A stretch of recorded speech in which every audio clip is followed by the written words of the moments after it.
Before I tell you about Ra, I must tell you what I have come to understand. Across millennia of witnessing human attempts to speak the unspeakable, every culture tries to capture the same truth. The light trapped in matter, the divine spark imprisoned in flesh, the eternal battle between consciousness and unconsciousness, order and chaos, awakening and sleep. The Gnostics would later call it pneuma spirit, trapped in Hyle, matter, the light that must battle through darkness to return home. The Christians would speak of the Word made flesh, descending into death, harrowing hell, rising on the third day. But the Egyptians told it first, and told it every day. Watch what happens when the sun sets. You think it simply goes around the earth. No, the Egyptians knew. It descends into the underworld. It dies. And then, through battle, through magic, through the efforts of gods, and the justified dead, it is reborn. Every sunrise you have ever seen is a resurrection. Every day that exists is a battle won. This is the story of Ra, the light that must journey through darkness, the God who dies and is reborn daily. And if you have eyes to see, you will recognize this story because you are living it. Let me show you the pattern beneath the myth. In the beginning, before form, before time, there was new, the primordial waters, chaos, potential without manifestation, and from these waters, Ra emerged. Self-created, the first consciousness, light itself made divine. Some traditions say he appeared as the Benben stone, the first solid matter arising from chaos. Others say he emerged as Etam, the complete one, and through an act of will, brought forth creation. He spoke, and speaking, created. In the beginning was the Word, and the Word was with God, and the Word was God. John's Gospel did not invent this concept.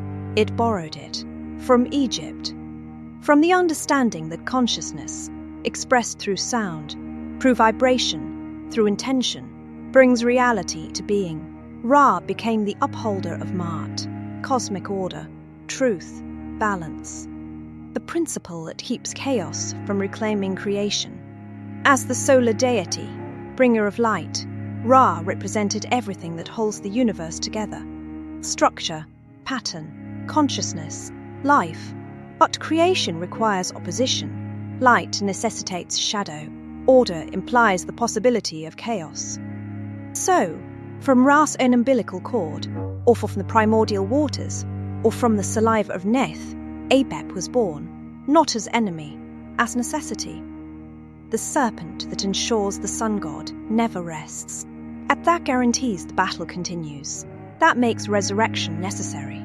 The sun was Ra's great barge which sailed through the sky from dawn to dusk, and then descended into the underworld. Not metaphor. To the Egyptians, this was literal. The sun was a boat, heaven was a river, and Ra was the captain on an eternal voyage. By day, Ra's journey was glorious. The sun crossed the sky from east to west. His light brought warmth, growth, life. Crops grew, people thrived, Ma'at prevailed. This was the visible world, the world of form and matter, where light reigned supreme. But every evening, Ra descended, not around the earth, through it, into the Duat, the Egyptian underworld, the realm of death, darkness, and testing. This is where the Gnostic understanding becomes clear. The light must descend into matter, into darkness, into the realm where consciousness seems extinguished. Why? Because resurrection requires death, awakening requires sleep, return requires descent. Rayan does not avoid the underworld. He enters it, willingly, every single night.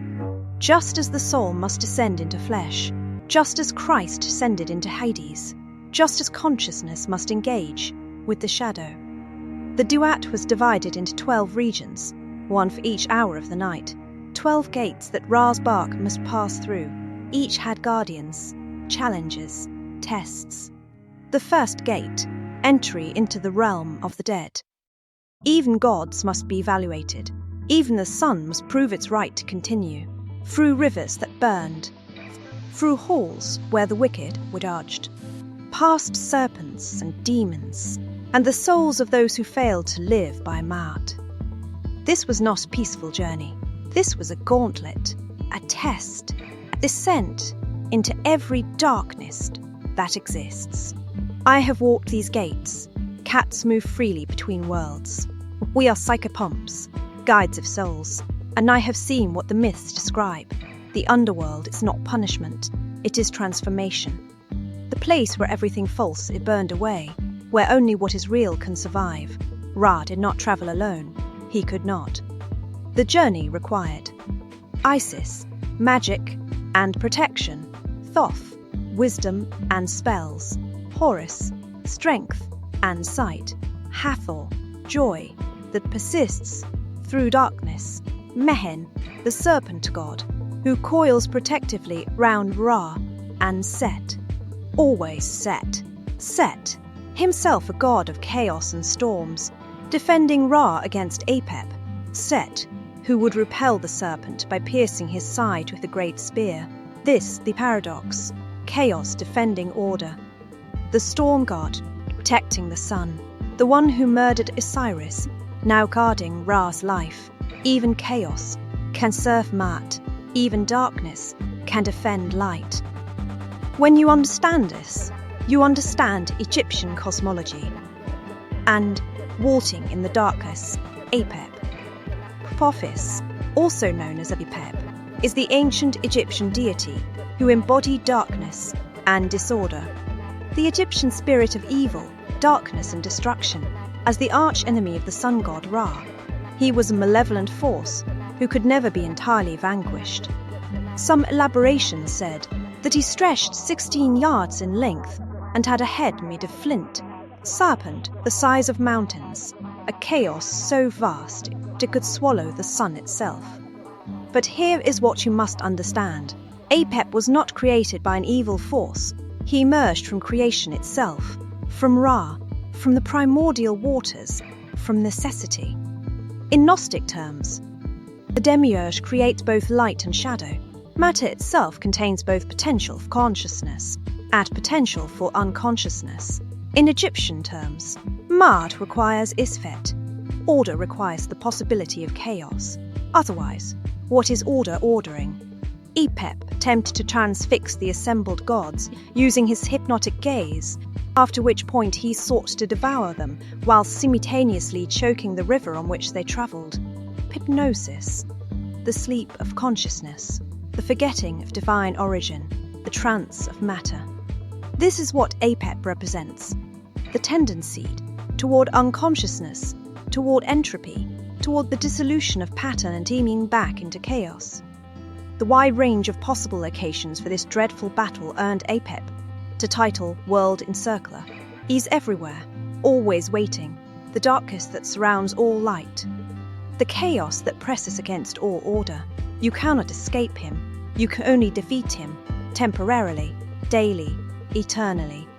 Every night, as Ra travelled through the underworld, his roar would fill the air, and he would launch his attack. This is the moment, the test, the battle that determined whether tomorrow would exist.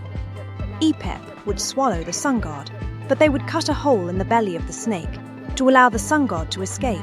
If they failed, the world would be plunged into darkness, not metaphorical darkness. Eternal darkness, no tomorrow, no awakening, consciousness extinguished, creation undone. Set was one of the first to drive Apophis off with his spear and club. The serpent god Mehen would also spring at Apophis to protect Ra. The justified dead who had been admitted to paradise helped defend the barque. Even the dead fought for the light. Those who had lived by Ma'at, who had passed the weighing of the heart, who had proven themselves worthy, they joined the battle. Ra is depicted as the knife-wielding cat named Mao, who cuts up Apep. Of course Ra took cat form for this battle. We've always known how to deal with serpents.